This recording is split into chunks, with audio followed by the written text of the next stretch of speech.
years, may have been. I can report to the American people and to the world. The United States has conducted Osama bin Laden, the leader of Al-Qaeda. आखिर कैसे मारा गया Laden. नमस्कार दोस्तों, मैं हूं विशाल सेंगर और आज हम जानेंगे अमेरिका के उस सीक्रेट ऑपरेशन के बारे में जिसने पूरी दुनिया को शॉक्ड कर दिया था। साल 2001 में अमेरिका में हुए आतंकी हमले ने पूरी दुनिया को हिला कर रख दिया था। यह था 9/11 अटैक। इस हमले ने अमेरिका के वर्ल्ड ट्रेड सेंटर को पूरी तरीके से ध्वस्त कर दिया था। हमले में करीब 3000 लोग मारे गए थे और इस हमले को अंजाम देने वाला आतंकी था ओसामा बिन लादेन। दोस्तों, क्या आप जानते हैं इस खूंखार माइंडेड आतंकी ओसामा बिन लादेन ने प्लेन क्रैश कराने की साजिश कैसे रची? यही सवाल अमेरिका पर इतने बड़े आतंकी हमले के बाद लगातार उठने लगा था कि आखिर हमला इस तरीके से हुआ कैसे। दोस्तों, कहा जाता है कि इस हमले के 2 साल पहले मतलब साल 1999 में इजिप्ट देश के एक प्लेन को पायलट गामिल ने समुद्र में गिरा दिया था, जिसमें 217 पैसेंजर मारे गए थे और ओसामा बिन लादेन ने उस गामिल के इस फिदायीन हमले के बारे में पढ़ा था। यहीं से उसके दिमाग में यह साजिश आई थी। दोस्तों, अब अमेरिका हर कीमत पर ओसामा बिन लादेन को ढूंढ रहा था। साल पर साल बीतते जा रहे थे मगर ओसामा बिन लादेन का कुछ अता पता नहीं था। दोस्तों, अब कहानी का दूसरा हिस्सा देखिए। दूसरी ओर 9/11 हमले के बाद लादेन अमेरिका से बचने लगातार अपनी जगह बदल रहा था। वह अब सुरक्षित ठिकाना तलाश रहा था। लादेन अलकायदा का सरगना था, इसलिए उस पर पैसों की कोई कमी नहीं थी, मगर कमी थी तो कहीं छुपने की।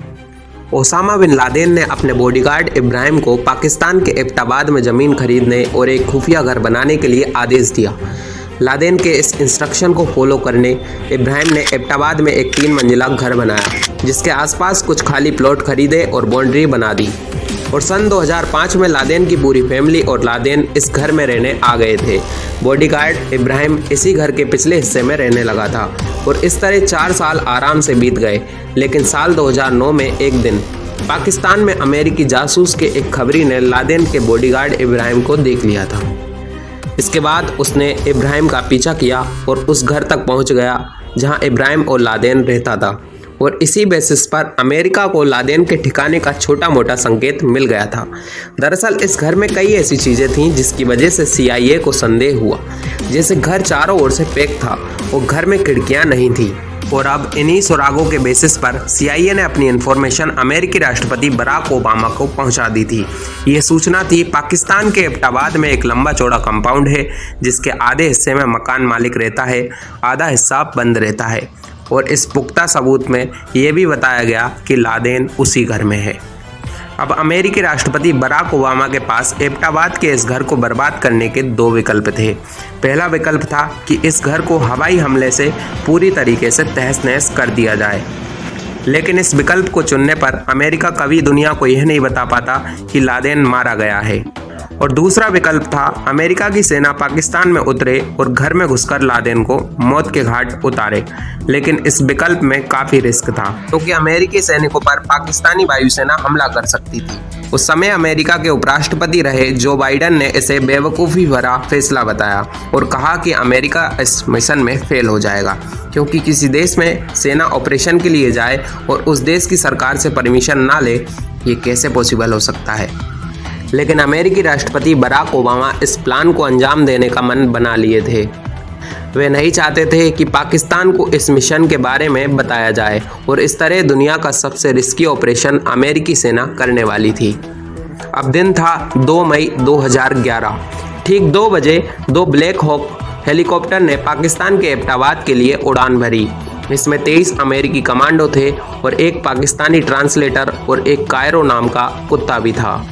ओबामा और उनकी पूरी टीम इस नेपच्यून ऑपरेशन को लाइव टीवी पर देख रही थी। लेकिन उसी वक्त एबटाबाद के लादेन के घर के ऊपर उड़ने वाला इन हेलीकॉप्टर में से एक लादेन के घर की दीवार से टकराकर क्रैश हो चुका था। ओबामा की टीम की धड़कनें लगातार बढ़ रही थी, लेकिन इस हेलीकॉप्टर के पायलट और सैनिक जिंदा बच गए थे।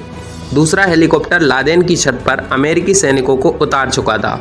अमेरिकी सैनिक छत के रास्ते नीचे उतरे, लेकिन लादेन को हेलीकॉप्टर की आवाज़ पहले ही आ चुकी थी। लादेन ने अपने बीवी बच्चों को नीचे भेज दिया और कह दिया कि अमेरिका आ गया है, वो मुझे मार देगा। अमेरिकी सैनिकों ने लादेन की बीवी और बच्चों को एक जगह इकट्ठा करके बंधक बना लिया। लादेन की दूसरी बीवी ने बताया कि लादेन दूसरे कमरे में है। जहां उसका बेटा उसकी रक्षा में लगा था। इसी बीच लादेन की एक और बेगम उसे बचाने उसी के साथ मौजूद थी। कमांडो धीरे धीरे आगे बढ़ रहे थे और लादेन के कमरे की ओर जा रहे थे। फिर कमांडो ने लादेन को देखा और सीधे 3 गोलियां उसके सिर में और सीने में दाग दी। सामने उसकी पत्नी भी खड़ी थी और बेटा भी।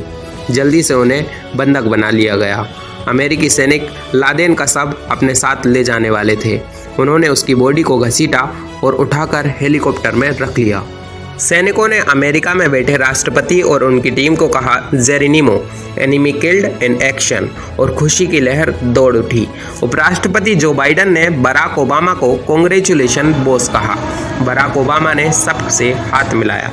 इसके बाद लादेन की बॉडी को तय योजना के तहत हेलीकॉप्टर से अमेरिकी युद्धपोत कार्ल विंसन पर ले जाया गया, जहां उसे सफ़ेद कपड़े से लपेटा गया और फिर भारी काले थैले में डालकर 150 किलो की लोहे की जंजीर लगाई गई और समुद्र में डुबो दिया गया।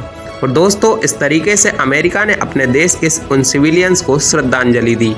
दोस्तों, इस डॉक्यूमेंट्री के सभी तथ्य हमने अमेरिकी राष्ट्रपति बराक ओबामा की आत्मकथा अ प्रॉमिस्ड लैंड तथा BBC न्यूज़ के ग्राउंड रिपोर्ट एबटाबाद ब्लॉग से लिए हैं। उम्मीद है आपको वीडियो ज़रूर पसंद आया होगा। वीडियो पसंद आता है तो लाइक, शेयर, सब्सक्राइब जरूर करें। धन्यवाद।